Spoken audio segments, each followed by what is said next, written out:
Hello. So today I want to tell you about the game Wine Cellar from 25th Century Games. This is one of their newest games. It was in a Kickstarter where they had 4 different games and it's now fulfilling. It also is making a Gen Con debut and is available for purchase in retail. I know from their website, and I'm guessing wider as well. Check your friendly local game store, check your normal places. But this is a really fun bidding game for 1 to 8 players. Lots of times in a bidding game, you don't get a solo option. So I love that this has a solo option. You play against a player named Eno, who you are trying to beat. And no, you do not need to know anything about wine to be able to play this game, which is good because I don't know a lot about wine, but it is a fun auction-y, puzzly game. So I really adore it. So based on player count, you are going to have a certain number of the different wine bottle cards. So 3 is probably the player count that I end up playing at most frequently. So in that case, you will have 27 wine bottles numbered 1 to 27. And the reason that you have them numbered in specific ways is 1, because you're bidding, but 2, everybody is going to be given 2 client cards and you're going to keep 1. So you're going to look at them and decide which you want to go for. And you're going to score some bonus points at the end of the game for certain types. There's different symbols on the cards that you can see and the bottles will match. And then also based on player count, you will score bonus points for the country of origin, which is also marked on the bottle. So for example, you can see on this one here, it has that green kind of star symbol and it has this flag. So that would then match up potentially with your client. So you need to use the cards numbered the way that it tells you so that there's a good distribution and you don't end up picking a client that then for whatever reason isn't actually available in, or evenly distributed amongst the bottles. So you have all these bottle cards. You are going to deal out 8 to each player because there are 8 rounds. And that is the end of the game once you have played all 8 of your cards. And no, I wouldn't actually deal this way. I would deal out for real around the table. And then you will be left with 4 bottles, and those are going to go in the center. And those are the first 4 bottles that are going to be bid on. And what you are actually doing is you are trying to build your best cellar because that's where wine is stored. So as you can see on a card, there are all these numbers down the side because you're going to store the bottles of wine like this. You're going to be making 8 bottles up and down. Apparently storing bottles on their side is the best way to do it. Again, I don't know anything about wine.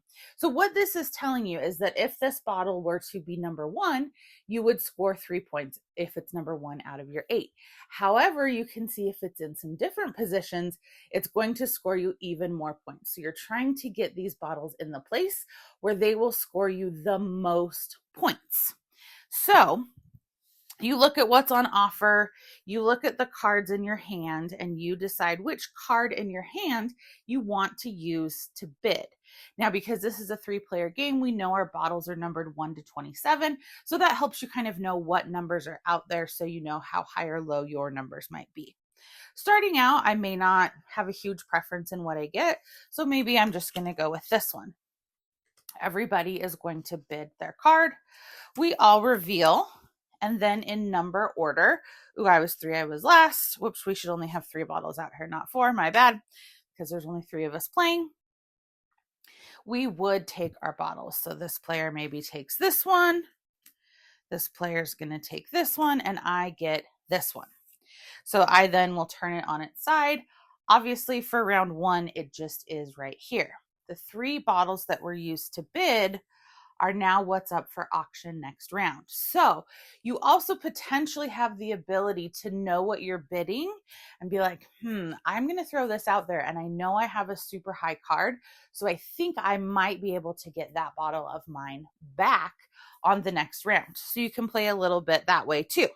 So then play keeps going like that through the 8 rounds. But how do we place our bottles? So this was the first bottle I got. So then the next bottle I get, I can decide if I want it to go on top or if I want it to go below. So let's say I put it there. We do another round. I win another bottle because you're going to win a bottle every time. Here's where things start to get dicey. do I want to put it on top or on bottom? I can never slip it in between two bottles that are already there.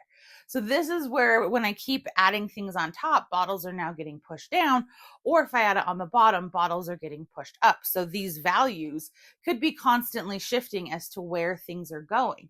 So I need to be a little bit flexible when I place these, knowing that they could move around a little bit, that they're not necessarily set in stone. And then, like I said, once you have your 8 bottles, that is the end of the game. You will score up all of the points based on your bottle's position 1 through 8, and it shows you right on there. You will then score any bonus points based on your client. Highest points wins. You can play this tournament style, so if you want to play like best of 3 games, something like that, or like I said, there is a solo option. So you need to know nothing about wine in order to play this. It is a bidding game and it is an optimization game. 2 things that I love. I think the artwork is really fun and beautiful.